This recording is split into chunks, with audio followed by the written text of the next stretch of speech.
Village রান্না।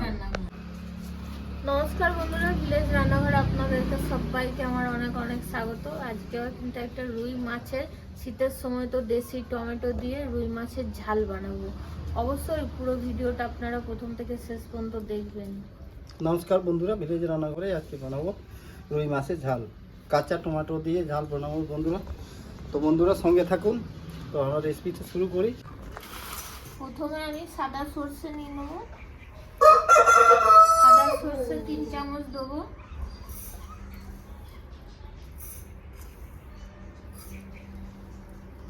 পুরোটাই দিই।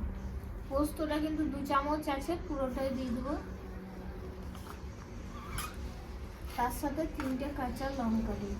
কাঁচা লঙ্কাগুলো কিন্তু ঝাল আছে। দিয়ে দেবো লবণ, হলুদ গুঁড়ো, লঙ্কা গুঁড়ো। তো বন্ধুরা অন্যটা ধরে গেছে, এদিকে আমি কড়াইতে চাপিয়ে দিচ্ছি। গরম হয়ে গেছে, দিয়ে দেবো সর্ষের তেল। সাদা তেল বলে দিয়েছিলাম, সর্ষের তেল দেবো। বন্ধুরা তেলটা গরম হয়ে গেছে, মাছটা ভিজিয়ে দেবো। দিয়ে দেবো মাছ।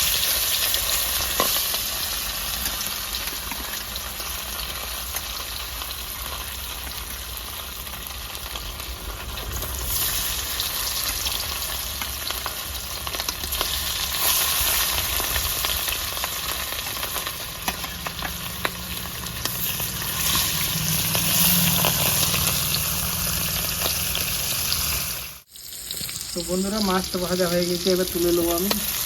লাল লাল করে ভেজে নিয়েছি, কড়া ভাজা হয়ে গেছে।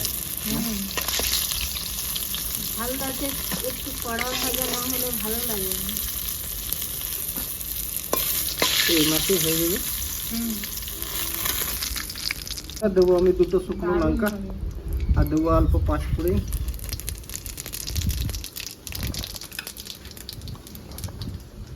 দিয়ে দেবো কাঁচা টমেটো।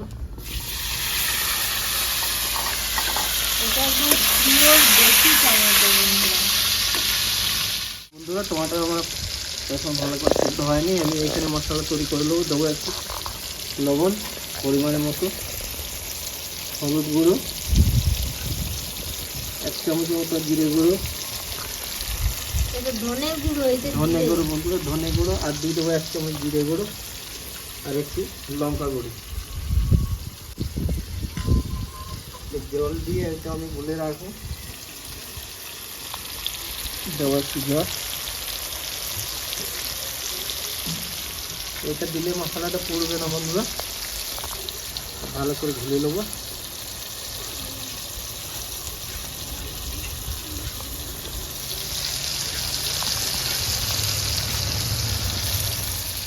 তো বন্ধুরা এই জায়গাতে আমি দিয়ে দেবো ধনে রাখা মশলা।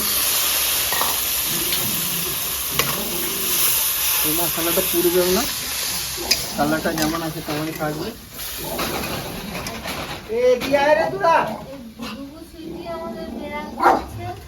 বিড়াল আছে, বিড়াল তাড়াইছে। তো বন্ধুরা এই মশলাটা টমাটোর সঙ্গে ভালো করে কষা হয়ে গেছে। এবার দিয়ে দেবো পোস্ত আর সাদা সর্ষে পেস্ট করা, কাঁচা লঙ্কা, কাঁচা লঙ্কা,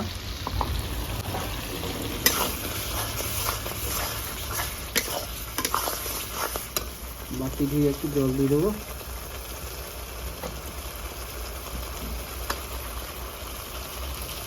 দিয়ে দেবো জল।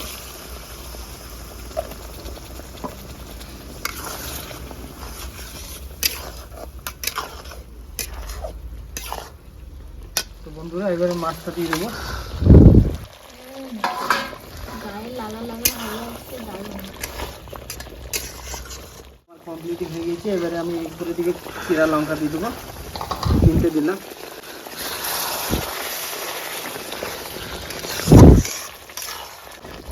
হয়ে গেছে, এবার নামিয়ে দিচ্ছি আমি। কত সুন্দর হয়েছে, আর গন্ধ কি বেরিয়েছে গো, দারুণ গন্ধ। রান্না বান্না হয়ে গেছে কমপ্লিট। এবার আগে থেকে চাটনি করে রেখেছি, আমি জানি না, নিয়ে এতক্ষণে বার করছি, বলছি টমাটো চাটনি করছি। একটু টমেটোর চাটনি করেছে। আবার আজকে টমেটো দিয়ে ঝাল হলো, ওটা কাঁচা আপনি টমেটোর আবার ঝাল, এটা পাকা টমেটো দিয়ে টমেটোর চাটনি চাটনি। হলো। তো বন্ধুরা দেখি খেয়ে টেস্ট করে দেখি কেমন হয়েছে রান্না। দেখতে তো সুন্দর লাগছে, গন্ধও ভালো বেরিয়েছে, এবার খেতে কেমন হবে খেয়ে দেখো।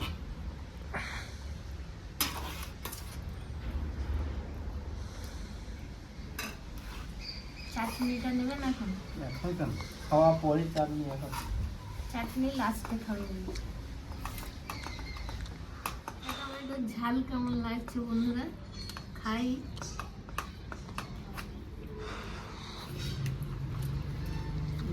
আরে বাপরে, দারুণ, সলিড হয়েছে বন্ধুরা। একদম মুখে লাগার মতো হয়েছে। এটা আর কি নিজের মতো করে দেখেছি আর কি কেমন হয় খেতে। তো কিন্তু বন্ধুরা দারুণ হয়েছে টেস্ট। মাছের ভিতরে একদম একটু টক ভাব হয়েছে, দারুণ লাগছে খেতে। তো বন্ধুরা আপনারাও একবার ট্রাই করে দেখবে, এইরকম রেসিপি খুব সুন্দর হয়েছে। প্রথমে বানিয়েছি, এটা আমি নিজে থেকে দেখেছি, এইভাবে করে দেখি কেমন হয় খেতে। তো খুব সুন্দর লাগছে খেতে বন্ধুরা। তো বন্ধুরা কেমন লাগলো জানাবেন কমেন্টের মাধ্যমে। আর ভিলেজ রান্নাঘর চ্যানেলটিকে ফলো করবেন, সাপোর্ট করবেন, খুব বেশি বেশি শেয়ার করে দেবেন। আর ইউটিউব থেকে যেসব বন্ধুরা দেখছেন এখনো সাবস্ক্রাইব করেননি, তারা অবশ্যই করে পাশে থাকবেন, বেলঘন্টি পাশে ক্লিক করবেন আর নোটিফিকেশনটা অন করে রাখবেন, যাতে ভিলেজ রান্নাঘর চ্যানেলটি আপনার কাছে চলে আসে। আপনারা খুব সুস্থ থাকবেন, ভালো থাকবেন, কাল আবার দেখা হবে। তো বন্ধুরা ভিলেজ রান্নাঘরে নতুন নতুন আর ভালো ভালো এইভাবে রেসিপি দেখা যায় না, ফেসবুক চ্যানেলটাকে ফলো করবে আর পাশে থাকবে। ভিলেজ